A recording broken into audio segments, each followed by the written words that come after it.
আমি সেই দিনও স্পষ্টভাবে মানুষকে বুঝিয়ে দিয়েছি বরকত সাহেবের সমাধির সামনে যে আমি এই 2026-এর ভোটের জন্য আসিনি, সারা জীবনের জন্য কংগ্রেসে ফিরে এসেছি এবং শেষ নিঃশ্বাস আমি কংগ্রেসে থাকবো। আপনাদের কাছ থেকে অনেক কিছু শিক্ষা নেওয়ার আছে আমার। আপনারা নিঃস্বার্থভাবে কংগ্রেস করেন, আপনারা কেস খান, লাঠি খান, আপনারা বিভিন্ন রকমের চক্রান্তের শিকার হন, কিন্তু আপনারা কখনো কংগ্রেস ছেড়ে যাননি, নিঃস্বার্থভাবে আপনারা কংগ্রেস করেছেন। তাই আপনাদের মতো আমিও একজন সাধারণ সৈনিক হিসেবে আমি কংগ্রেস কাজ করতে চাই। আমি দিল্লি লিডারশিপকে বলেছি যে আমার কোনো পদ লাগবে না, আমি কোনো শর্ত নিয়ে কংগ্রেসে ফিরছি না, আমি ফিরছি সাধারণ মানুষের সঙ্গে। এর আগেও যখন আমি সংসদ ছিলাম আপনারা আমাকে কাজ করার অনেক সুযোগ দিয়েছিলেন, দল আমাকে অনেক সুযোগ দিয়েছে কাজ করার। আমি আগেকার মতনই আপনাদের দুঃখের সুখে শুধু একটা সাধারণ কর্মী হিসেবে থাকতে চাই, কিন্তু আমি কংগ্রেস করতে চাই। কারণ কংগ্রেস হচ্ছে ধর্ম নিরপেক্ষতার প্রতীক।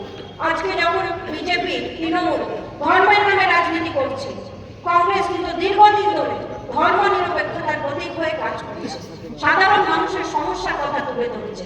আজকে ঈশা খান চৌধুরী আমাদের সম্মানীয় ডিস্ট্রিক্ট প্রেসিডেন্ট বলছিলেন যে এসআইআর এর নাম করে সাধারণ মানুষকে কিভাবে হয়রানি করা হচ্ছে, কিন্তু আমরা পুরো চক্রান্তটা বুঝতে পেরেছি।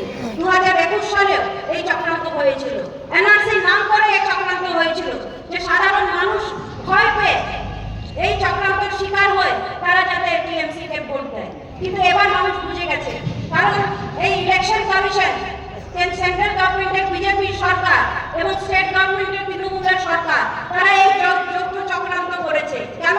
যাতে সাধারণ মানুষ আবার আতঙ্কে ভয়ভীতি হয়ে তারা আবার যাতে তৃণমূলকে ভোট দেয় বা বিজেপিকে ভোট দেয়। কিন্তু এখন সাধারণ মানুষ অনেক সজাগ, তারা বুঝতে পারছে এই চক্রান্ত। আজকে সম্মানীয় মুখ্যমন্ত্রী বলেছিলেন যে পশ্চিমবঙ্গে আমরা এনআরসি হতে দেব না, কিন্তু কই, এখন তো প্রত্যেকটা জায়গায় এনআরসি হচ্ছে এবং এনআরসি এসআইআর হচ্ছে। আমরা এর আগেও দেখেছিলাম যে এসআইআর কিন্তু এর আগে 12 বার হয়েছে, কিন্তু কখনো এরকম সমস্যা হয়নি।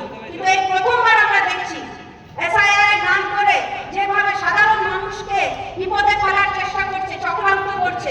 আজকে বয়স্ক মানুষ তাদেরকে লাইনে দাঁড় করিয়ে দিচ্ছে, আজকে গর্ভবতী মহিলাদেরকে লাইনে দাঁড় করিয়ে দিচ্ছে, হ্যান্ডিক্যাপ ভাই বোনদেরকে লাইনে দাঁড় করিয়ে দিচ্ছে। কেন? আজকে প্রশাসন কার? প্রশাসন হচ্ছে রাজ্য সরকার। রাজ্য সরকার কি পারে না যে প্রত্যেকটা অঞ্চলে অঞ্চলে এই এসআইআর এর হিয়ারিং হোক? কেন সারা ব্লকে মাত্র 2-3টা ক্যাম্প করবে? ওরা তো চায়, যদি চায় তাহলে করতেই পারে যে প্রত্যেকটা অঞ্চলে অঞ্চলে যাতে ক্যাম্প হোক, যাতে হিয়ারিং হোক, কিন্তু সেটা তারা করছে না। তারা চাইছে যে মানুষ যাতে এই বিপদে পড়ে, মানুষের মধ্যে যাতে একটা আতঙ্ক সৃষ্টি হোক এবং ভয়ে তারা যাতে তৃণমূলকে ভোট দেয়। তাই আমি আপনাদেরকে বিশেষ করে অনুরোধ করব, যেহেতু আজানের সময় হয়ে গেছে আমি আর বেশি বক্তব্য বাড়াবো না, আপনাদেরকে অনুরোধ করব যে আমাদের এখানে প্রচুর নেতৃত্ব সবাই আপনাদেরকে একই কথাই বলতেন।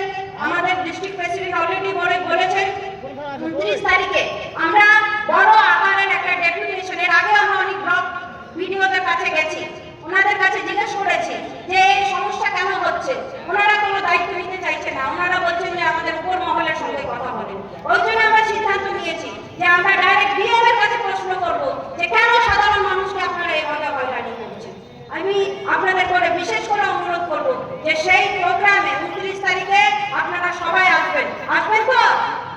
সবাই আসবেন, আমাদের কংগ্রেসের প্রোগ্রামকে সফল করবেন।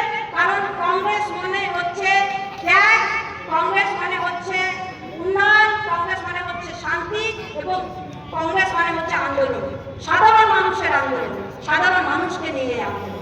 এবং 29 তারিখ দুটোর সময় আপনারা সবাই আসবেন, আমাদের এই প্রোগ্রামকে সফল করবেন। আমি আপনাদের ঘরের মেয়ে, ঘরে ফিরে এসেছি, ঘন ঘন আপনাদের সঙ্গে দেখা হবে, বিপদে আপদে আপনাদের পাশে থাকবো। এই বক্তব্য রেখে আমি আমার সংক্ষিপ্ত বক্তব্য শেষ করছি। ধন্যবাদ।